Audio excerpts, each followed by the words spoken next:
guard him for one of the best possessions that you think you've guarded him.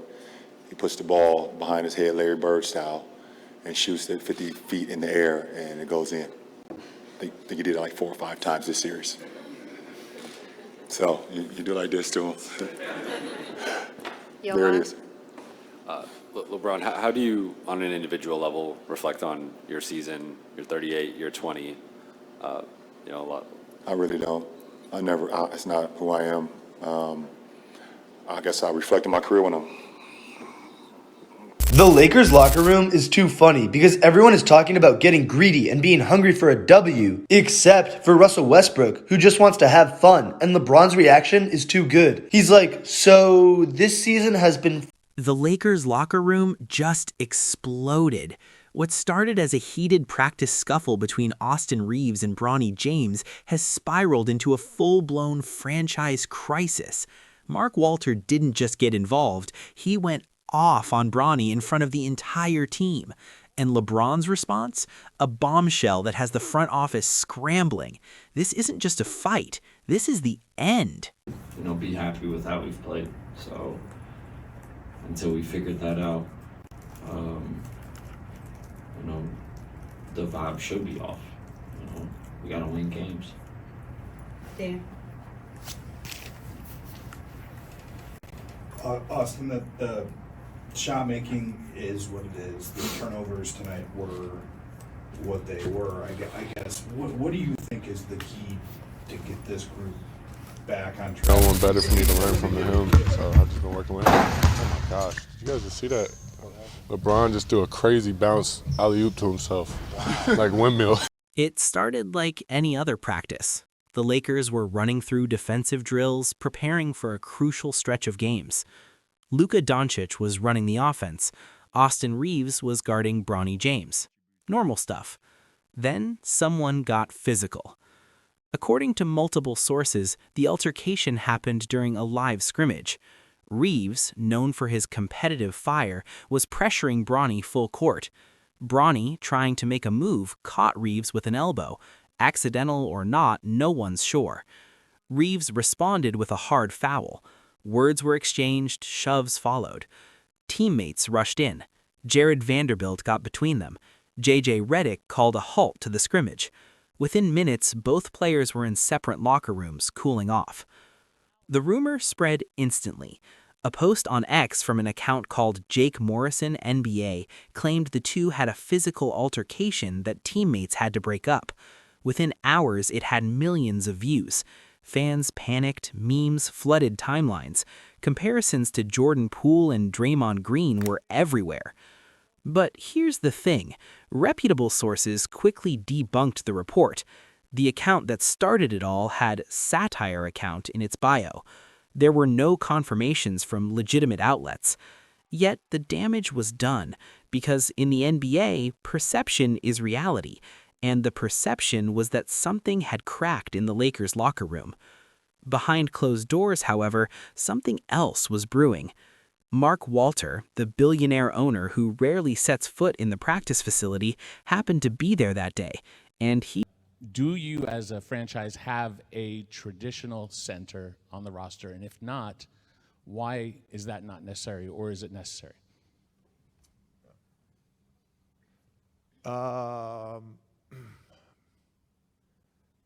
When you say traditional center, what does that mean?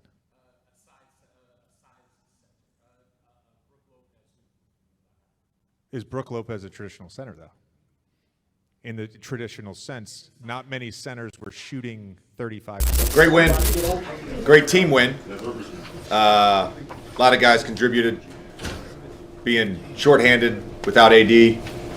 AR, big time, man. That's big time. I really believe, and we've talked about this about 6 weeks ago, we can learn even in wins. Tomorrow's off. Merry Christmas. Great win. Let's go. Together on 3, 1, 2, 3, together.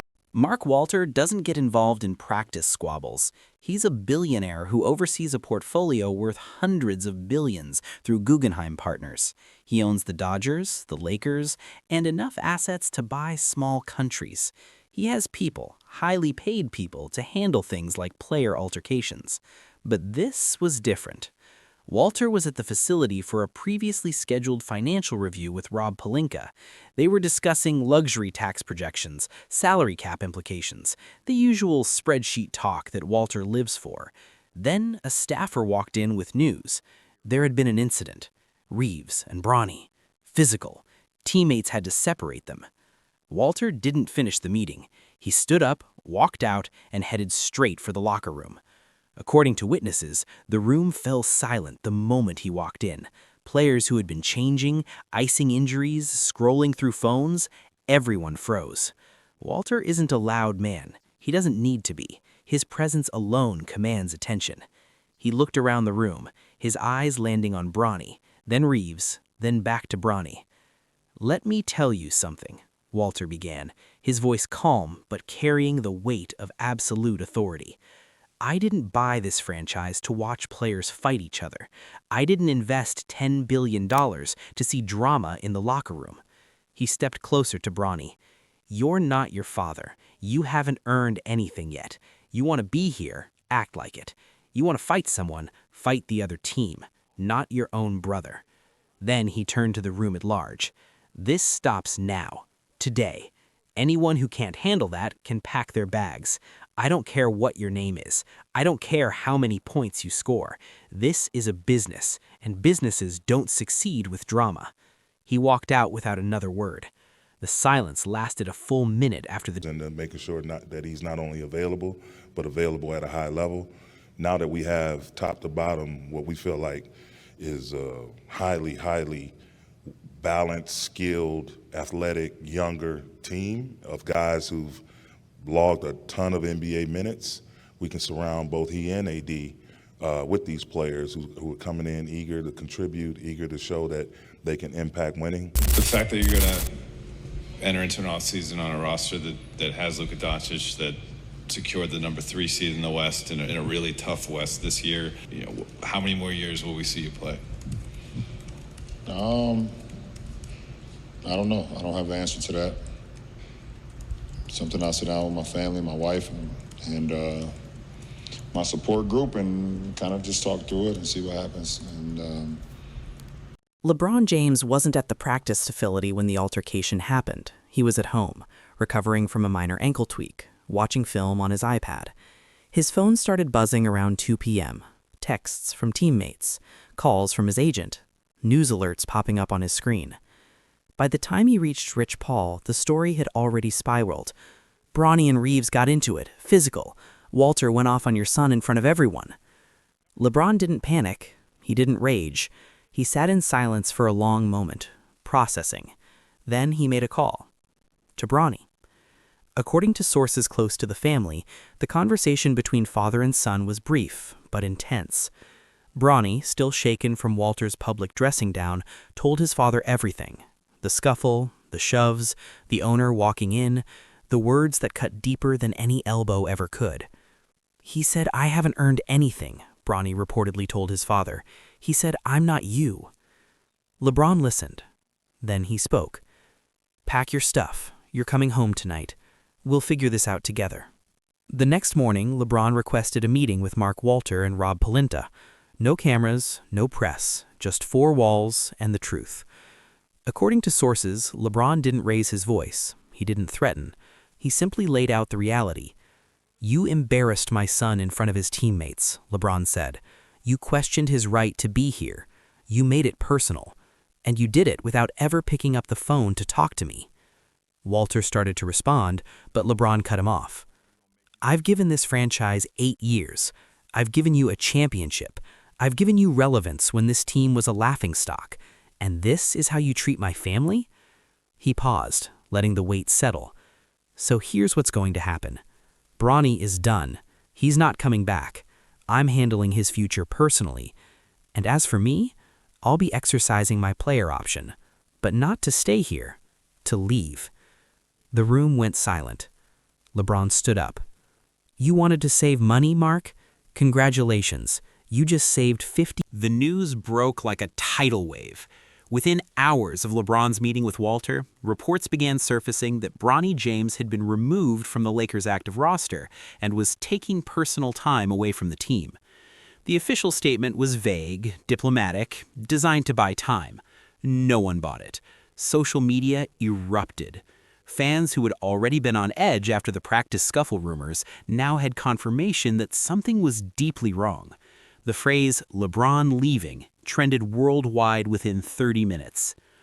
Inside the Lakers facility, chaos reigned. Rob Pelinka spent the afternoon on the phone, trying to calm sponsors, fielding calls from other GMs who smelled blood in the water. The Lakers' trade assets, once the envy of the league, suddenly looked less valuable. Why would anyone trade for a piece of a crumbling empire? JJ Redick held an emergency team meeting, trying to keep players focused on basketball. It didn't work. The locker room was fractured. Some players privately sided with LeBron, believing Walter had overstepped. Others thought the owner was right to set a standard. Most just wanted to know what happened to their season. Austin Reaves, caught in the middle of the storm, released a brief statement through his agent. What happened at practice was between competitors. It happens. I have nothing but respect for Bronny and his family. I hope we can move forward. But moving forward was impossible, because the James family wasn't moving forward with the Lakers. By the end of the week, reports confirmed that Bronny James would not return to the team.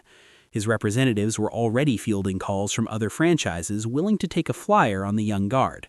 The G League, overseas, maybe even a two-way contract elsewhere.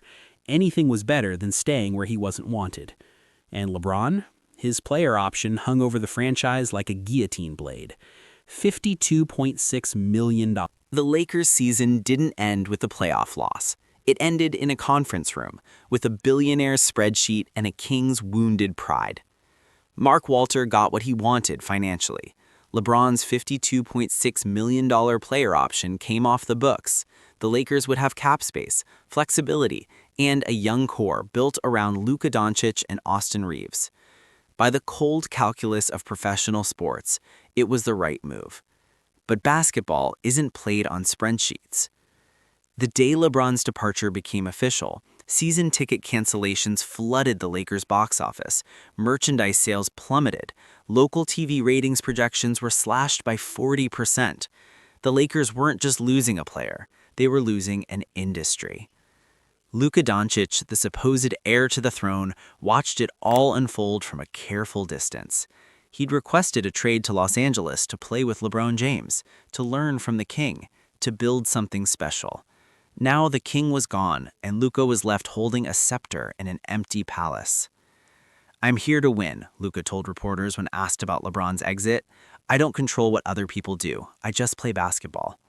It was the right thing to say, but everyone saw the disappointment in his eyes. Austin Reaves, the undrafted miracle who had become a max contract player, now faced the reality of being the second option on a team that no longer had a first option. His breakout season, 26.6 points per game before his injury, would be remembered as a footnote in a lost year. In Cleveland, meanwhile, the celebration was just beginning. LeBron James landed in Ohio to a crowd of thousands at the airport. Donovan Mitchell and James Harden were there to greet him. Evan Mobley posted a photo of himself as a kid wearing a LeBron jersey.